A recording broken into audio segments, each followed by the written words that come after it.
the clouds, over the dark night. She reached up to the sky of stars and caught the red-hot light of the North Star.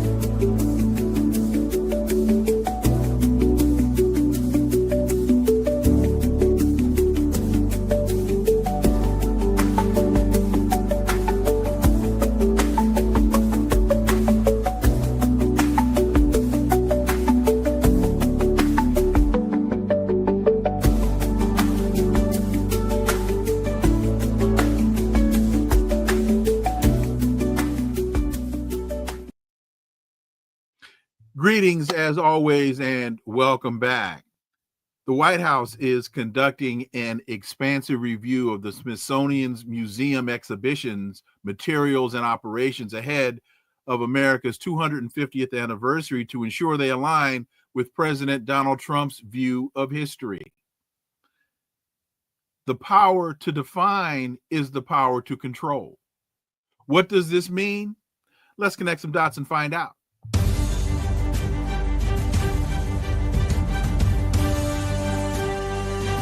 Connecting the Dots with Dr. Wilmer Leon, where the analysis of politics, culture, and history converge. Welcome to the Connecting the Dots podcast with Dr. Wilmer Leon, and I am Wilmer Leon. With each show, my guests and I provide insight and analysis into current events and the broader historical context in which most of these events take place. And let's get right to my guest. On today's episode, the issue before us is the White House wants to ensure that ongoing recitation of history aligns with Trump's view of history.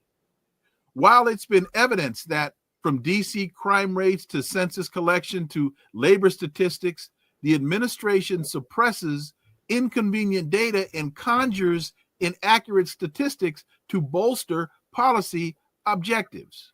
Meaning, in the short term, he lies to you. The power to define is the power to control.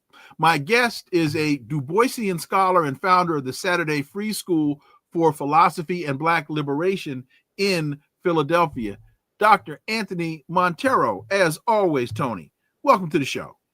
Thank you very much, Wilmer. It's a great pleasure to be with you. So I know that this conversation can take us in a myriad of directions. When you first read that story, particularly as the president sets his sights on the African American History Museum, what is this, as a sociologist, what does all of this mean to you? Well, we'll have to be very honest with you. When I first heard about it, given all of the events globally and nationally, I just said to myself, well, it's Trump again performing for a part of the American population that many people call his base.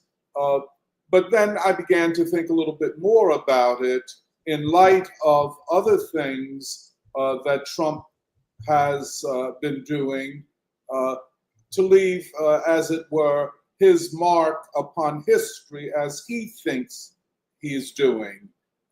Don't forget that he thinks he deserves a Nobel Peace Prize. Mm-hmm.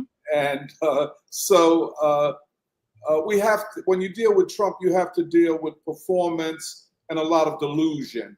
But at a deeper level, I think it is him doing what he thinks the white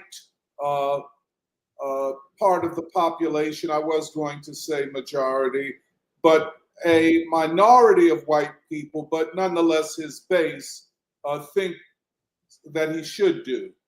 People who, right or wrong, believe the nation is going in the wrong direction. that history has written white America out of it. And Trump believes that he is putting white people back into the narrative of American history. I think that's the context. He would define what he is doing as responding to the democratic will of the people and to the people who elected him, who were, he believes, and to a certain extent he's not completely wrong, who are fed up with this woke narrative of American history. However, he is going against a powerful tide of knowledge, of most Americans' understanding of American history. By that, I mean, in particular, the great Black freedom movement and the culture and ideas that came out of that. I would argue that most white Americans have views and so on concerning race and democracy and American history that are far more liberal, one would even suggest progressive, than their parents or grandparents. But the irony is they don't even know where all of that came from, why they feel and think the way they do. Most people, in spite of Trump, believe that the civil rights movement and the extension of civil rights and the right to vote to Black people after over 300 years was the right thing to do in the name of democracy. Most people believe that the defeat of the Confederacy in the Civil War was just and the right thing to do. Now, how much more they know about American history, I can't say. I would suggest maybe not that much more. But if there's anybody that they do know, they know the name of Martin Luther King. Now, you could say, but they don't really know the Martin Luther King. And that's true. Mm-hmm. But they do know Martin Luther King, and he is associated with the struggle for democracy and for the rights of the people. Is it ironic that for as much as Donald Trump is trying to undermine, rewrite, remove from history the Black freedom struggle, he is reinstalling monuments to those traitorous Confederate generals? Well, yeah. Now, but how do you write the Black freedom movement, the anti-slavery struggle, and so on out of American history? Mm-hmm. You just can't do it. He can't do it. You can restore monuments to Confederate generals and rename military forts, bases, right? Yeah, back to the names of Confederate officers, and so on. But then there's still a university in Nashville, Tennessee, called Fisk University, named after a Union Army officer. There is in Washington, D.C., a university named Howard, after a Union general. And there is a university in Pennsylvania named after Lincoln. So, indeed, I would agree that Trump has launched a battle over symbols. What symbols represent the United States? And this goes back, interestingly, to the Civil War or the anti-slavery struggle. And like Du Bois said, the problem of the modern epoch is the problem of the color line. And this nation is still grappling with that problem.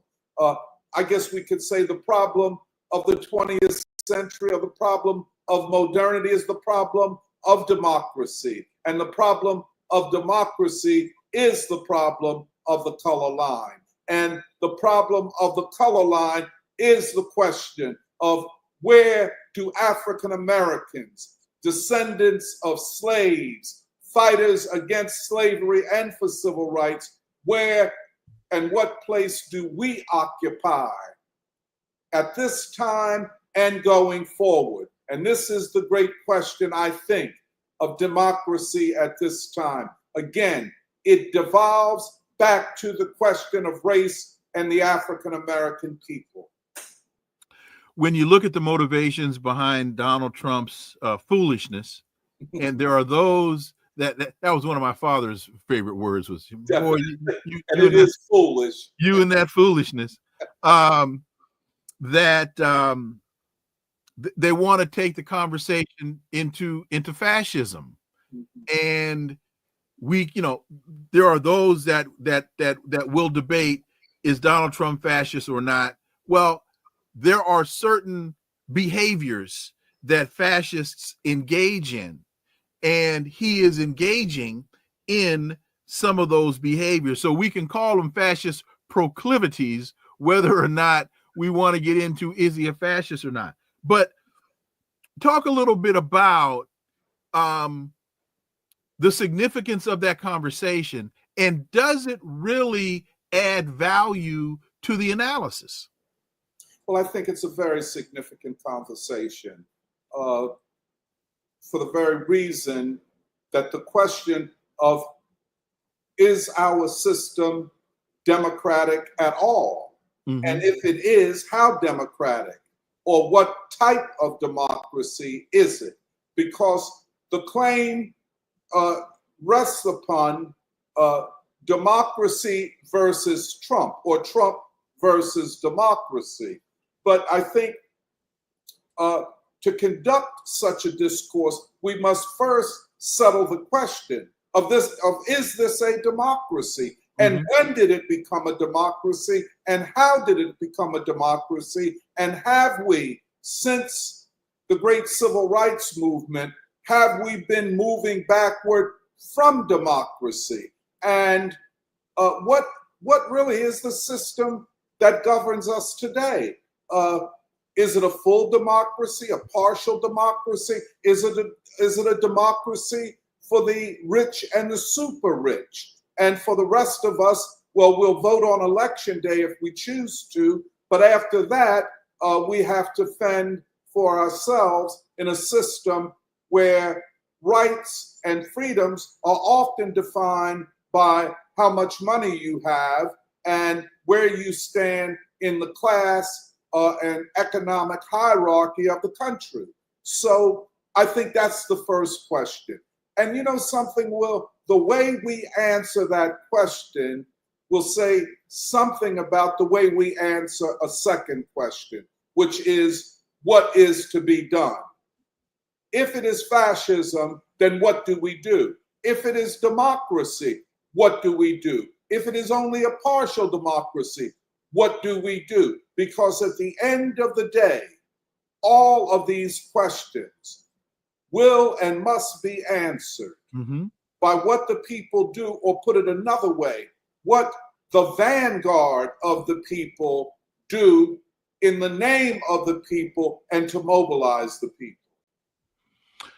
You talk about the vanguard of the people, and I know Du Bois had a beyond the talented 10th. He had a vanguard. Yes. And you know, he revised the language of the talented 10th, and in 1948 said the talented 10th had become consumed by universal selfishness, and therefore the leadership of the people would be constituted as a guiding 100. In other words, 1 in 100, not 1 in 10. And I think that's realistic. And I include myself among the 1 in 100. I guess I include you too, if you accept my invitation. Oh, well, hey, man, I'm there. Thank you. Yeah. I'll bring the beer to the cookout. Good. And so, you know, well, the question is then what is to be done, or as Du Bois put it, whither now and why? Where do we go now and why? Or as Martin Luther King put it, where are we going? Chaos or community. And this is, you know, this is a question for those of us who have committed our lives to thinking about these questions and acting in such ways that reflect these questions. What do we do? What is the moral imperative? And it's not just to talk about the problem, it is to act in such ways to resolve the problem. I wonder if this fascism discussion, in some aspects, gives the Democrats, in their minds, gives them an out. Because you asked the question, well, if it is this way, what are you going to do about it? Where is the resistance to it? And so when you listen to some of those in Democratic leadership, Nancy Pelosi says, when asked, what do the Democrats have to change? Oh, we don't have to change anything.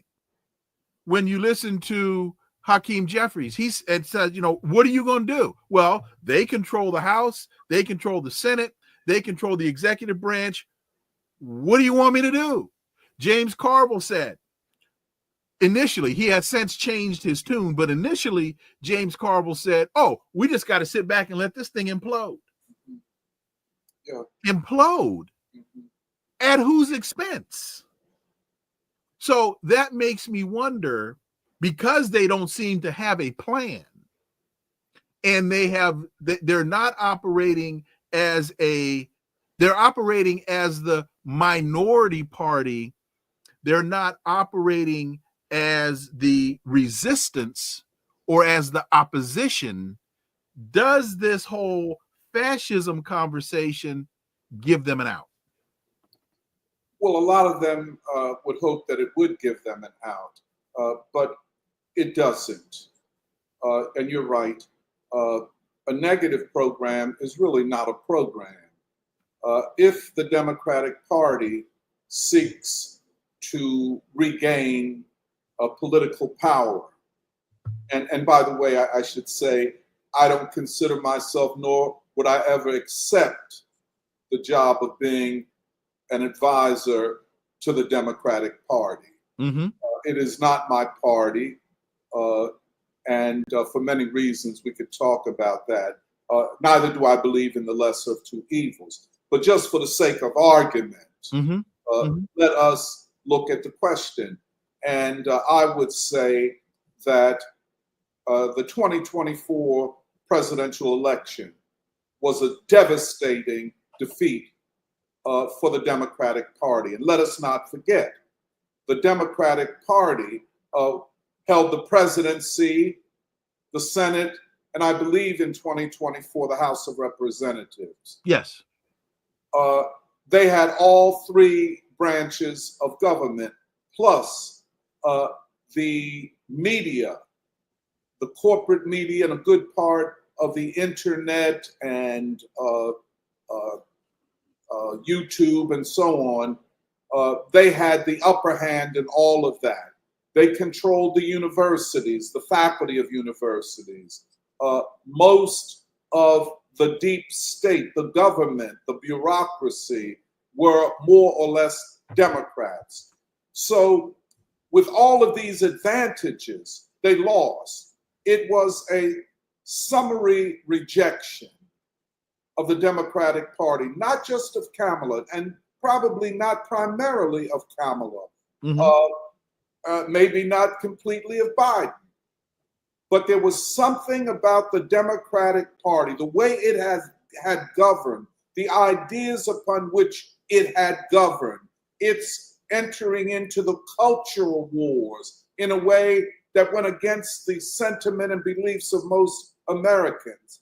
But even more than that, if you look at cities, for example, like Philadelphia, like Chicago, like Oakland, like Chester, Pennsylvania, like Jackson, Mississippi. If you look at these cities where Black people have over decades voted Democrat, and then either didn't vote, and that's a big factor, or many of them voted for Trump and against the Democrats. So it was a question of the Democrats had run as a party of democracy and a party of inclusion, but governed as a party of money, interest, of billionaires, and of war and austerity for the people. And then, of course, James Carville has this right. It's all about the economy at the end of the day. Inflation, which the Biden administration, and I wouldn't put them as the only ones, but the government had said that inflation was temporary and that we would get over it quickly. And then even as they saw that we wouldn't, when the numbers kept coming out, they underplayed the effects of inflation upon groceries and rents and mortgages and other things that affect ordinary people.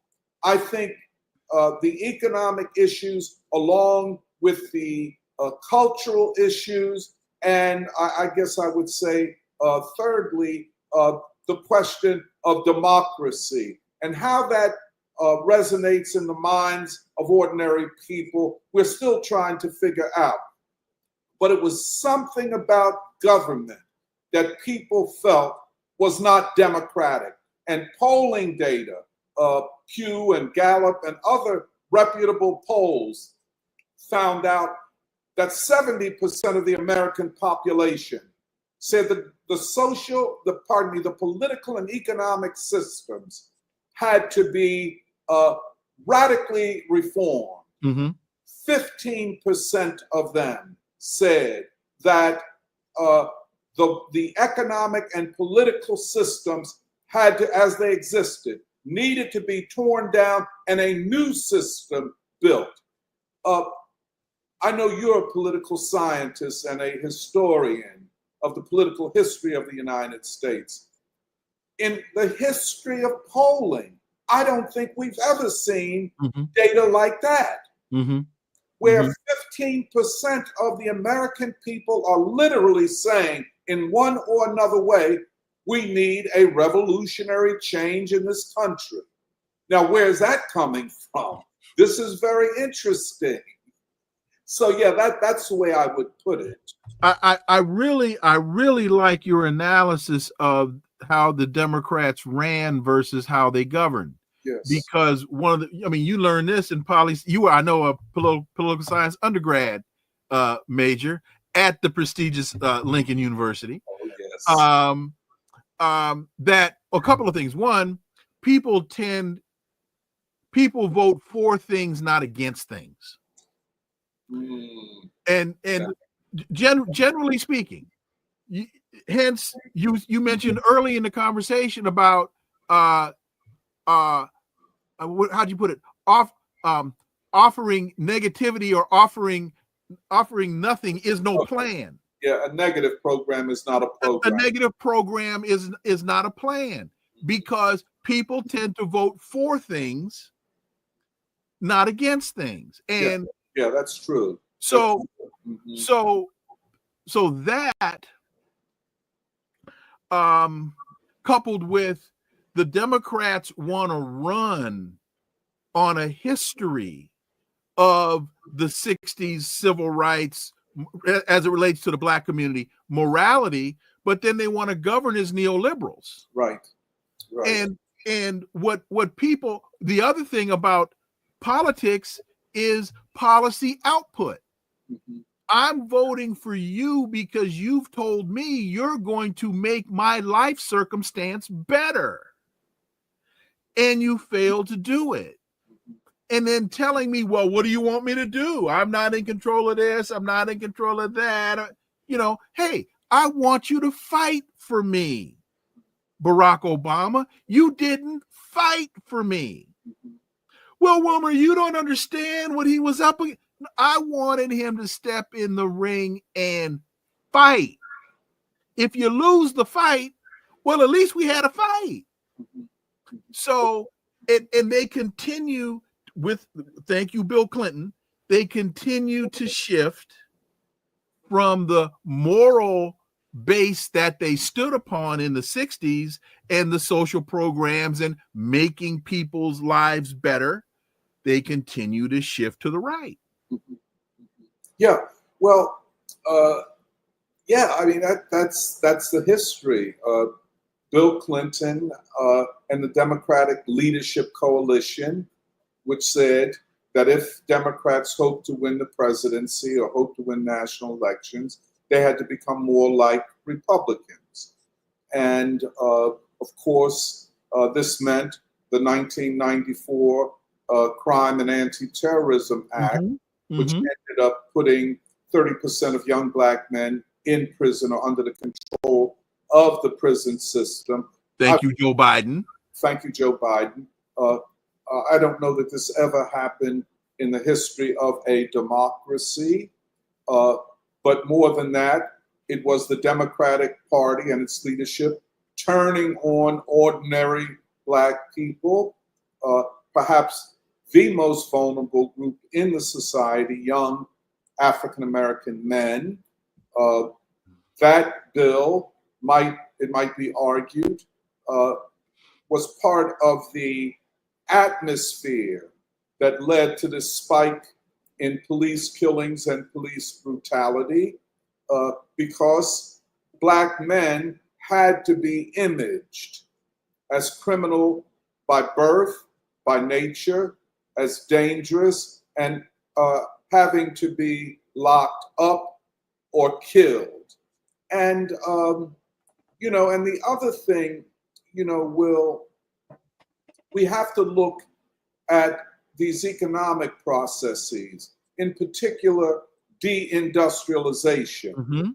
Now, of course, Trump claims to be, through this tariffs and all this that he's talking about, bringing industry back to the United States.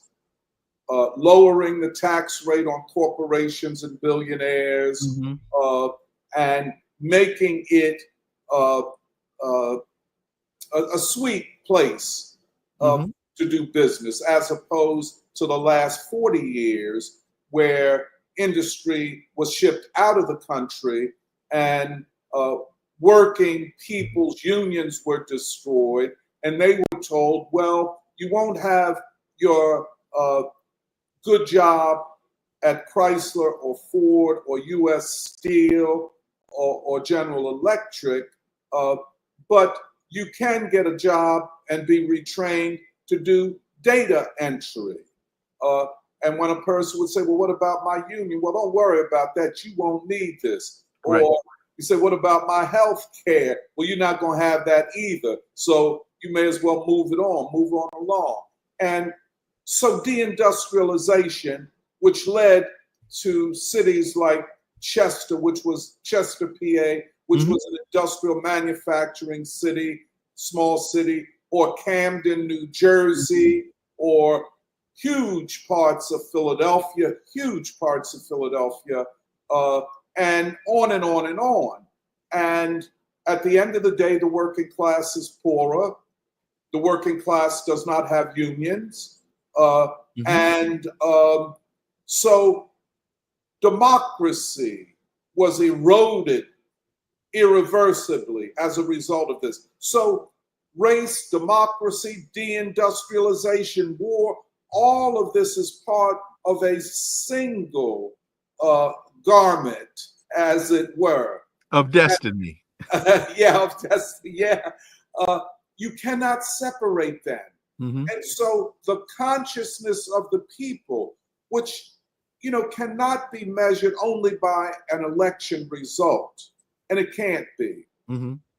The consciousness of the people is now in a place where more and more people see the American system as not operating in their interest, and therefore the system is not a democracy. And if we just take Black people, I think the most disenchanted, the angriest of the angriest, that group of people who were most loyal to the Democratic Party, now are saying that we have no party, we have nothing to vote for. And, the voting statistics show it.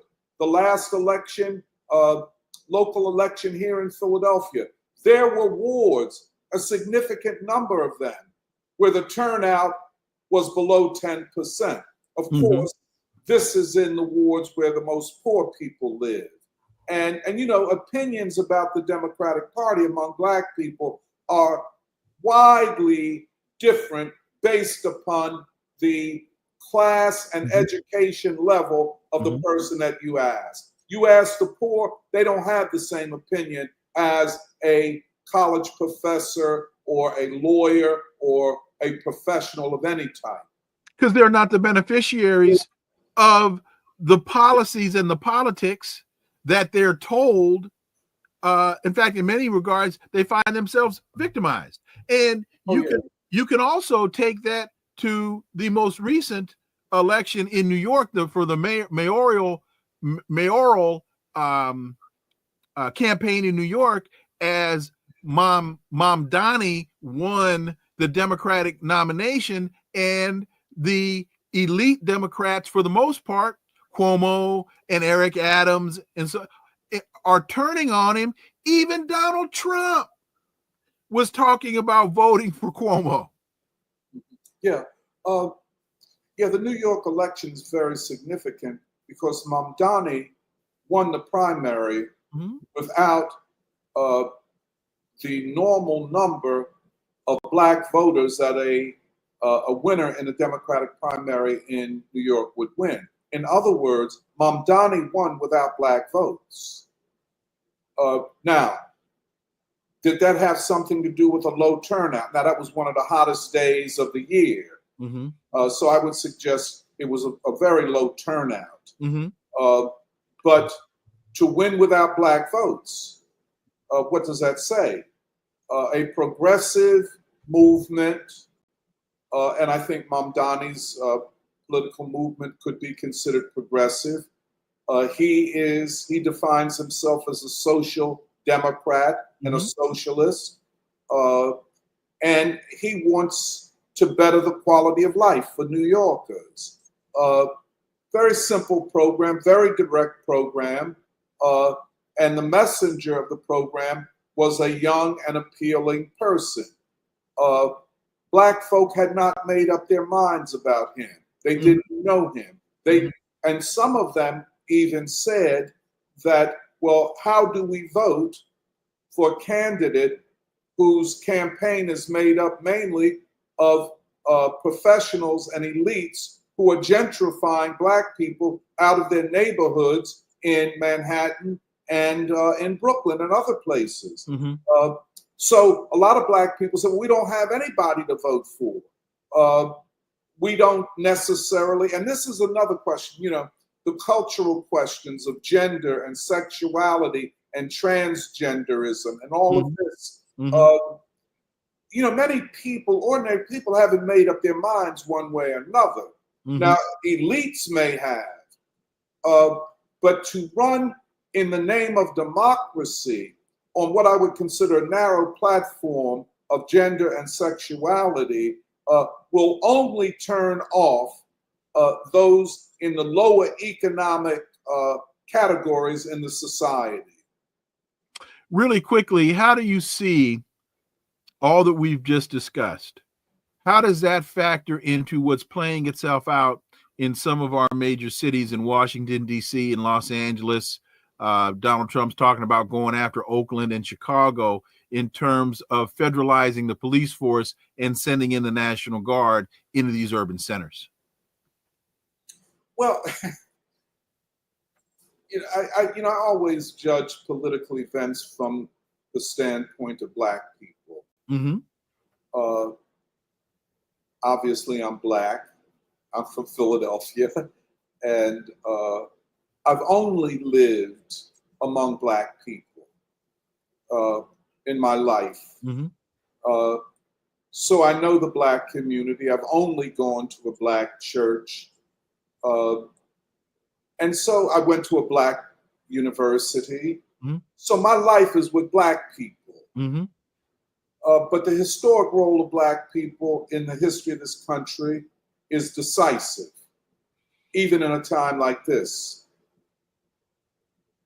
When you look, I don't care what people are saying, officials are saying about crime being down.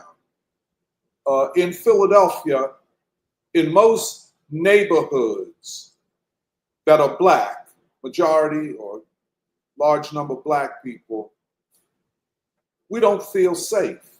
Right. People don't allow their children to go out in the street and play. Now, you can say crime is down, but if you're Black and live in Black neighborhoods, you don't feel that way. Correct. You understand what I'm saying? I know exactly what you're saying. Yeah. And so there's this question of trust. And so there is something in a perverse way that is appealing about Trump saying, I'm going to send the National Guard in there. We're going to shut this down. There are a lot of Black people that say, well, bring them on. Because the police in Philadelphia seem to be unable to shut down a drug corner where they're selling drugs day and night right in front of the face of everybody. And I have to bring my children out to take them to school while they watch drugs being sold. So wait a minute. Is that the Williamsburg area? Is that what it's called? No. They just North Philadelphia. Oh, the reason I'm asking is because there's a particular area in Philly. You're talking about Kensington. Yeah, okay, thank you. Now Where people from all across the country, right, heroin addicts from all across the country, and fentanyl, yes, come on vacation to get their heroin. Yeah, and fentanyl. You know, the largest open-air drug market in the whole country, maybe in the world, is in Philadelphia. Right. And it's the irony. You can't shut it down? Yes. But the irony of it is that the vast majority of people who are living on the street and buying their drugs there are white. Yes. And from what were that's why I brought it up. Yeah, one time believed to be upper middle class or middle class areas. And that's why I said on vacation, because poor folks don't get vacation. So these are white folks all over the country planning their vacations to go and get their dope from this one specific space in Philly. And it's been that way for years. And Donald Trump, send the National Guard in there. Well, you know, that's rhetorical. Anyway, go ahead. Oh, yeah, but no question. I mean, city government in Philadelphia, I don't know precisely about Washington, but city government in Philadelphia have failed Black people. Has failed Black people. Some of the greatest failures of Black people came when we had Black mayors. And, you know, I won't even talk about Chicago, where the social democratic mayor has favorable polling numbers that are so low it's almost embarrassing to mention them. It's below 20%. And I would say it's something similar to that in Philadelphia. So, I mean, we're back to the question, what kind of democracy is this? And most people don't feel that the government governs democratically or addresses their interests, which is the same thing.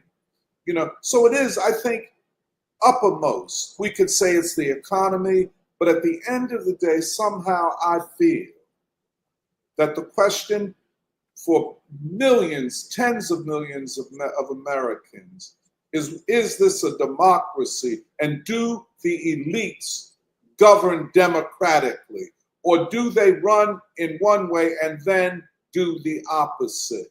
So, you know, back to your question, you know, the Democrats, that's why their criticisms of Trump come off empty and hollow and disingenuous, because what is your program?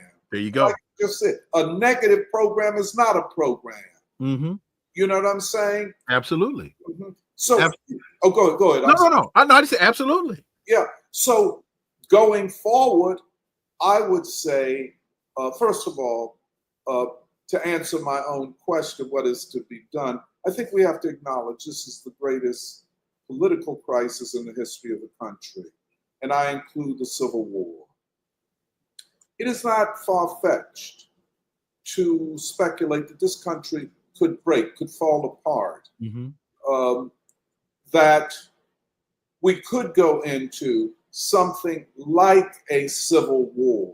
You know, already 25% of Americans, when polled, said that they're not against political violence or the use of violence to achieve political ends. We already see with the targeting of corporate executives and political leaders and so on for violent assaults, that we're looking at something that manifests a deep political crisis. Where all of this will go, we do not know. Or the larger question is, can the ruling class rule, or must they be replaced? You know, in a lot of ways, to ask questions in this manner is to harken back to a revolutionary period in human history. And I'm talking about the Russian Revolution, the Chinese Revolution, the National Liberation Movement of India and of Africa, and even the Civil Rights Movement, which asked the question, could this be a democracy if Black people didn't have civil rights or the right to vote? Could it be a democracy? I think in a different way, those questions are once again on the table of political discussion. And for real politics, which means that politics is connected to ideas and to programs and to a vision for the future. To do real politics means to rediscover the masses of people. And that's where the energy for change is going to come from. Dr. Anthony Monteiro, as always, man, thank you so much for your time. Man, you should have played baseball because you always hit it out the park.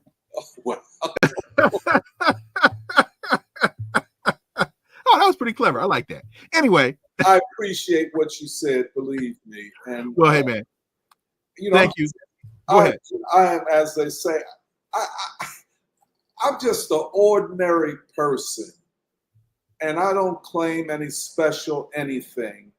And I think somewhat like the ordinary person thinks when they think about their children or their grandchildren, when they think about the future. This is not difficult. I think what makes it difficult is that there's so much noise that comes from the bi-coastal elites who claim to speak for the people. If we can shut that noise out and just talk to each other, I think we will find ourselves in a better place to find solutions to these problems. And to that, we also need to read so that we can have something to talk about or have something to base the conversation on. Yeah, I think so. Again, my brother, thank you, man. Really, really appreciate it. Thank you.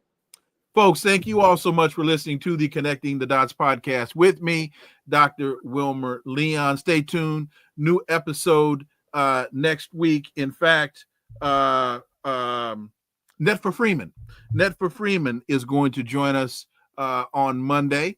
And so please follow, subscribe, leave a review, share the show, follow us on social media. All the links are below in the show description. This is where the analysis of politics, culture, and history converge. Talk without analysis is just chatter, and we don't chatter here on Connecting the Dots. Why? Because this is a rhetoric-free podcast. See y'all next week. Enjoy the weekend. Until then, I am Dr. Wilmer Leon. Have a wonderful, wonderful remainder of your day and the weekend. Peace. I'm out.